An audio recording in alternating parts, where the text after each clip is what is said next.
biya kamal gwasa me banangich ka duoba dan de rana jigyo ka social media ki ka Facebook no focus dan bate ka Facebook te bi kona ngajano ke tinken de Facebook do de jam monetize ke jamo ki gwa de ndir yudi ke jaga jamo ka Facebook ko rune nan wan ajena dan kuni tin wan wi mon ku ko fa ke kwide so imagine badio je no ajen ko dan ter bo ka Facebook ki ka social media baneme ko la dunga Facebook ka rwada dob dan de yu de jaga ja so me kuji je dob dan de yudi ke jaga ka Facebook dio je video me be jelok bone ngum gorka no ka Facebook baka ladji ko dob dan de ko shublo de je ka de ro laka je ki ngum de lat ko bu shub gwaz dan gorka no de ran de yu de je ka Facebook bu kon la na tok de ko ken konen gor kon ka so here ka jan channel me la na mitine ben mi me la reality mi me la ka ba la ria so mi me la tok ba la ria kan kono ni am gwa mi jiram jidit gwasme no ka jan channel me ngeje tene ke ku Facebook ne YouTube do dande yu dere je ke dera kande po taka je please make sure no shi channel chi support chi je subscribe kan lam ne ja shi ban shang ko bi idea ni ti jidit don kuji no become benaje ke don shi ngajore no don shi le parwe bo jan gwa dan bija je gitin bana shi we kam dan de kono ngai ke ku monetization ka no ka Facebook gwasa me mishi ben ka Facebook man gor kono jene baje nyoko min nyodo je kon kos mi dong de kono mal ngach ni siang mala gor ke longa jene men mishal ka me dashboard te ka mobile te ka computer so mi te ga jene me gor jene jene dan between gwasa ban shuwe katin kono gor ka te deran der Facebook de der je monetize ke je ki mu gor ka mon wo deran der yude je ke je twanya dashboard gwasa mi je twanya be je nyon gwasa men te mu gor kono gwasa men then mi should forget ke mi bi mala ngeje ko rai kon ko do dan dong dir yudi ke je na many one of the thing mi shall professional dashboard ajan gwa dan bi dial bi jekten to womten ke inside ke content ke monetization ke engagement ke all tools gwa to men gor kon long gor kon monetization dan jen gor kon ba mi kon rai kon ke queen mo mi chale content gwa dan titi ke video ne kon chala ke text ni ke tour ne kan chal ke content inside marketing content project ke viewer ne the content she profile she can visit and okay she can reach and okay video kon chala jen chal ke inside and so mi chore de ka wajek na me engagement ni ka neten content chi comment ka dundu ke ne ko na chi mu jikan ka like so de ka jagwa me mu jaga me mi chal ke all tools new the jikan right kon quidient ni we na ka monetization no ka je ko right kon ka quid wo dander you de ka je then gor je na bana way straight kam je gora gwa me monetization na mene monetization me twanya na ka mobile ke ka computer mi chi ben pin gwa me te ka dibenen okay te ka dibenen gwa me ne den kati men gur kono gwada me ki men gur kelong ano ki men kuin mon ko ter long term ka jen gwada content ga social media ano gur ka mishal ka me stars gur ke stars star melode wodi ji jagyo aran okay wodi ji jagyo aran ramu mi shi content ku shaga no dere jag star so na me ekel star melode mi cha wajeng ne star ki mi cha jag star ojina cha content cha no bramo be mo ke star je ka yu ka kwide mi cha jak Android star dong da la $1 ke $2 ku de fan ka ke gare ne bo ka men cha lat ka quiz star ka so ku je mon men tar ka lo star bi ngaje no mi cha star cha ga la ku je ma den no dera men no content ku dera subscribe ku je madian gwase mi chalele recommendation sorry subscription na dera andere ji dera roda garpin ji ka korpat lo dera jammo yo ever pay mi ben ka korpat da jammo je yotin content chi la gwase mo so subscription ka tela ran jago be yo be ga ban ka bad bu me long gwad me no brand subscribe ku ji ke subscription me molot ke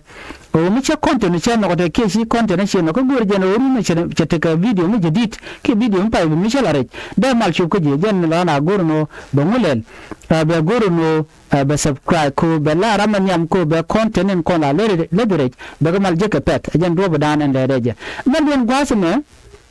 ka de ko no gu dere la titine na me shwale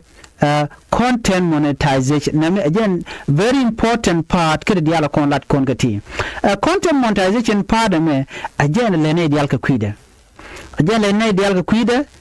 Komishi video chijalare. And okay, I monetize again. She can look and then be you because you viewer. Okay, content monetization kajan guas mentem ka Facebook kwa invite na. Me can Facebook can look don't be you because she can do she can give invite. So na me go lan me did along. Ko she gor mentem mi jinu kwen je dede jugono che jugono earn money from Facebook for all your well performing eligible content. Ajeni you ka video no kutindi ala content chilet kilar di dana chilat bi yugo buga jeka so mun wono de mi chilet long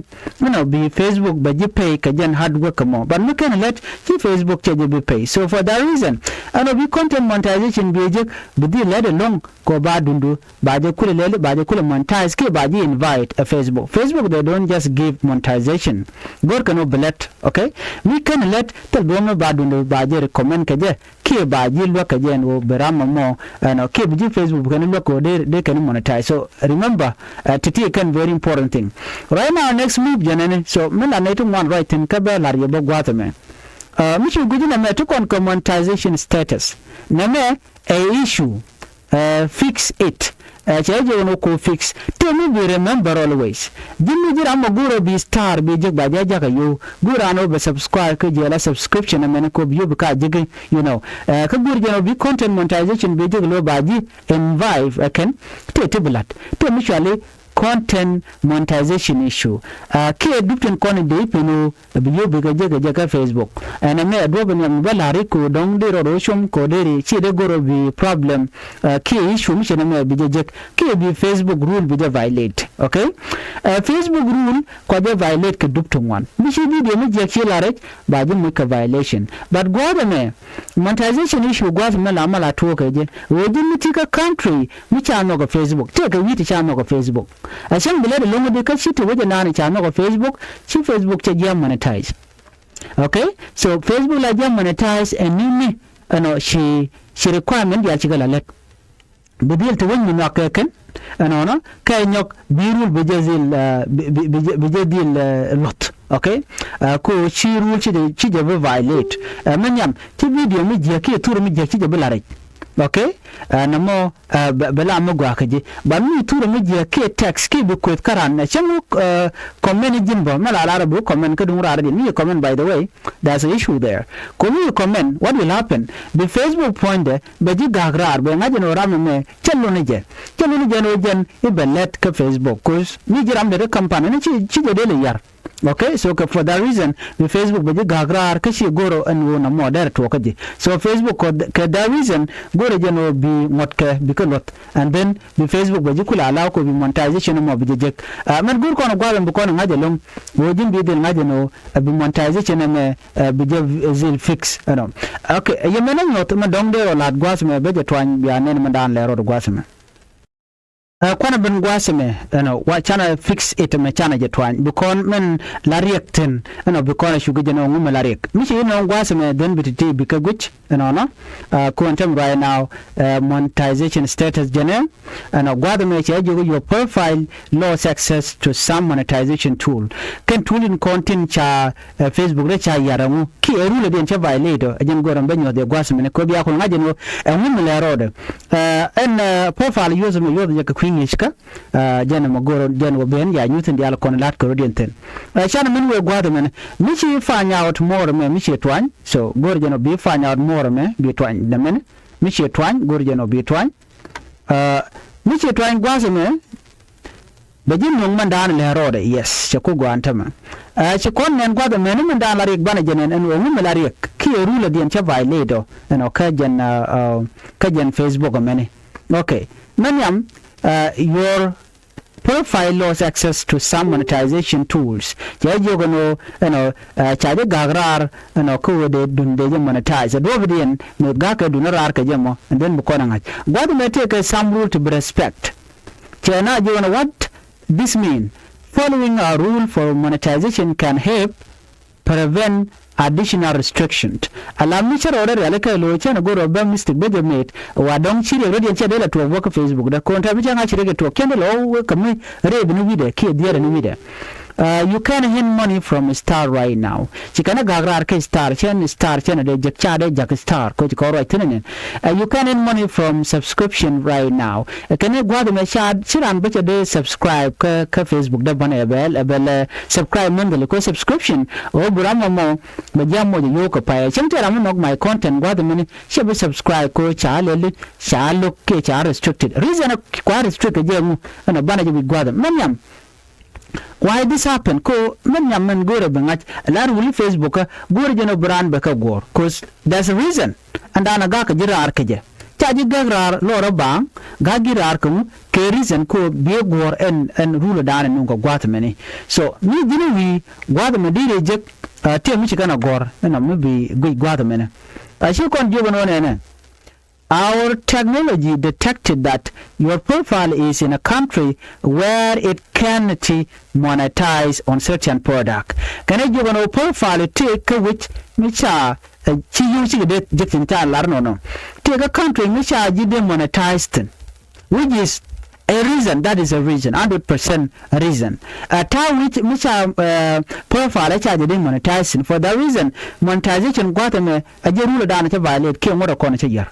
Kawedi ta with me chamo Facebook kimo kana allow. So me dey jogo di bijira mugo be page bi monetize. You need to be in a country eligible country minoke. Chike Kenya, Uganda and okay Western world, okay? Tika Arab Emirates ke we Middle East, we Europe and we di kwa ka allow. Ethiopia chanok Sudan mo retel mo nagatin so ban mitiga Kenya kan Uganda de ogejan kwa janok de oja dong de page de monetize ki profile so for that reason miti kare gwado me chelaro ne ati kare be jikka jan problem che yoto gwado me ngo jinnan cha page cha de monetize ke profile o jintiga country mi chano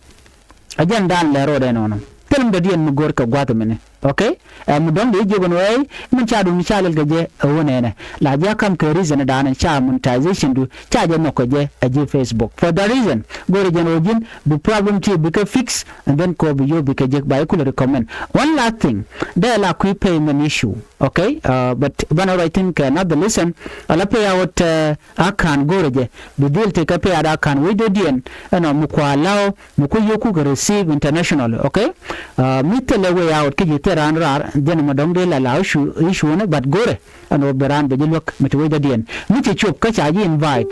that's what I mean so den do dan de you de ka to ko je ka de problem de fix so please gore no bi alu jog bi jogo de no mutu go ke mu de lat and be at man bye bye.